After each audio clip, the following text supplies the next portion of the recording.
has a myriad of different technologies from a myriad of different suppliers to do a myriad of different things. And we could be consuming way too many of your cycles and ours without actually resolving anything if we don't understand the problem you're trying to solve first. So as a client, we always like to understand exactly where you want the conversation to go. It starts with what we're often told, which is help me understand what it is. Remove the jargon and the hype. It goes to where can I really start? And of course, it involves money, so how do I get any return on such investments? Conversation doesn't go very far without some investment returns in mind. That's not news to any of us. Where does it normally go next? Well, most often the Holy Grail is one we're all familiar with. That's 168 hours of efficiency somehow. But it's also not just at the machine level, it's also down at the factory level, and it goes as far as both cost and price.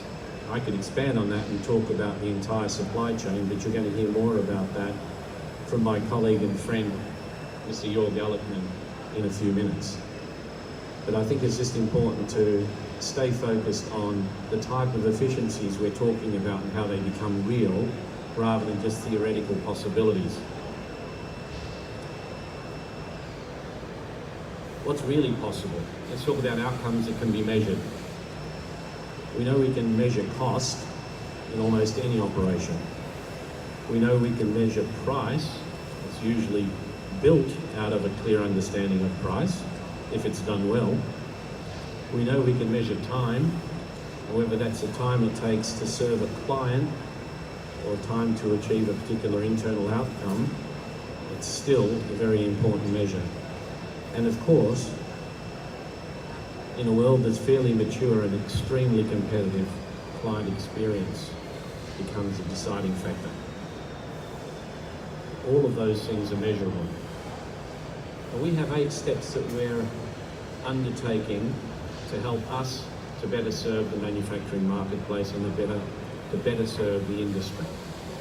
And I'm just going to step you through these 8 steps.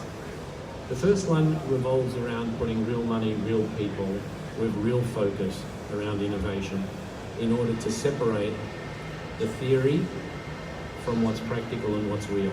And we've set up an innovation centre at Headland that involves dedicated, talented people that are researching deeply into Industry 4.0 and all of the technologies that we believe are most relevant and most urgently. Secondly, we have great access to experts from our supplier community alliance partners. And we're blessed at Headland for having some premium, high-quality, world-class suppliers, including Trumpf, and you'll hear more about that in a few minutes, as I said. But the R&D that takes place around the globe in this space deserves to be represented here in Australia, and we see that as a responsibility of ours, so we take that responsibility very seriously.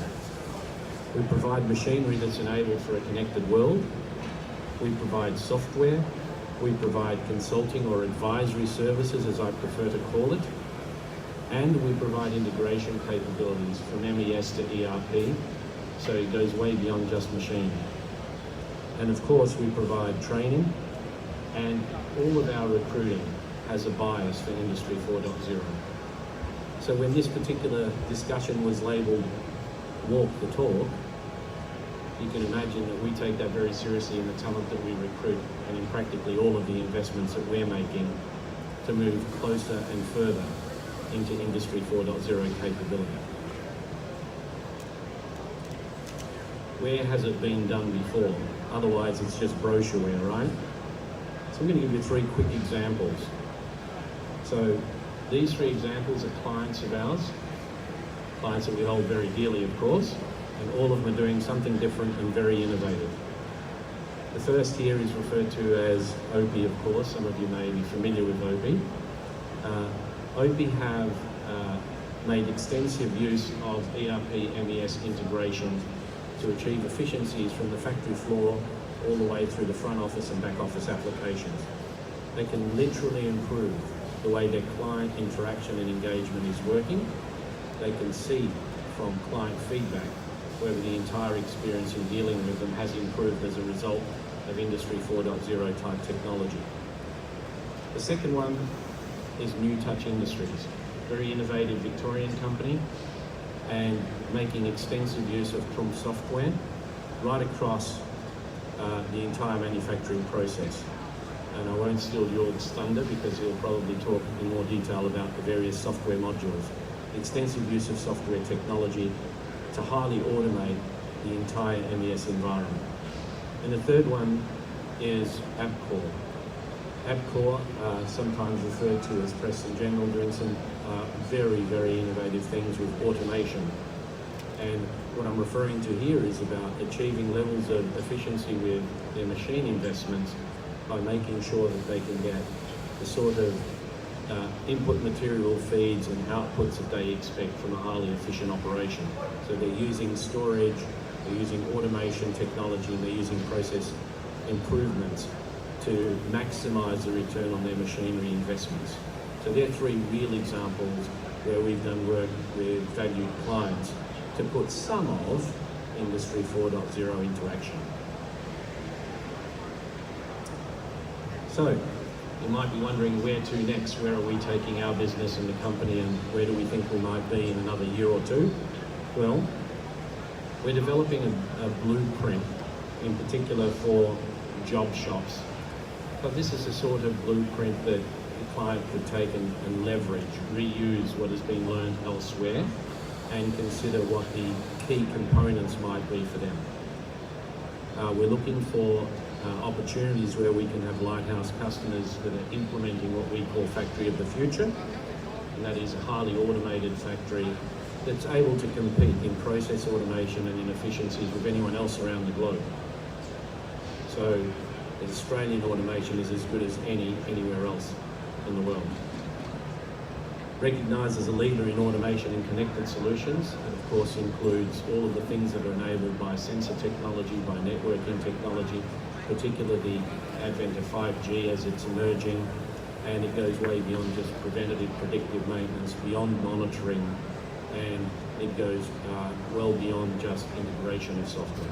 So stay tuned for more on that. Of course, consulting is where we clear the fog and where we demystify some of the early stage hype that you often come across with new technologies, and we're building our consulting capability. We're also leveraging consulting capability with some of our suppliers who have made significant investments in advisory. And finally, we're vastly improving the knowledge of IIoT and Industry 4.0 internally through investments in training. So you would expect that as you engage and interact with our people over the next 24 months, you should expect to be engaging with people who are thought leaders in the topic. So that's a quick summary. We don't do justice to the entire topic in just 10 or 15 minutes. I'd invite you to visit us at the Headland stand, and I'd invite you to get in touch for